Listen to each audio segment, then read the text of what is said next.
ভগ্নাংশের যোগ বা বিয়োগ করার ক্ষেত্রে এখনো কি লসাগু করে তারপরে বের করতে হচ্ছে? তাহলে আজকের ভিডিওটি আপনার জন্য। জাস্ট 5 সেকেন্ডে আপনি কিভাবে বের করতে পারেন সেই টেকনিকটি শেখাবো।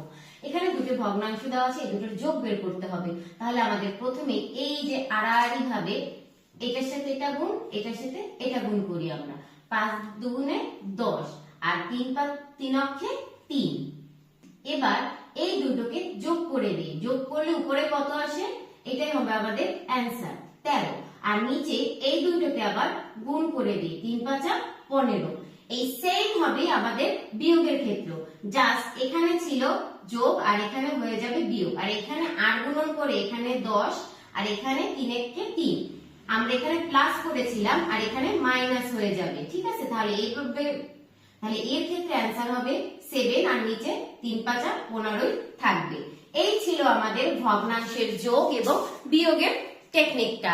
আশা করি আপনারা সবাই বুঝতে পেরেছেন। এই রিলেটেড আর কোনো সমস্যা নেই। তাহলে 4টা ক্লাসে আমরা কিন্তু সহজেই কিভাবে লসাগু গসাগু ভগ্নাংশ এই জিনিসগুলো সহজে বের করা যায় এগুলো শিখেছি। যারা বিগত ক্লাস দেখেননি প্লিজ বিগত ক্লাসগুলো দেখে আসবেন। আর দেখা হবে পরবর্তী ক্লাসে নতুন কোনো টপিকের উপরে।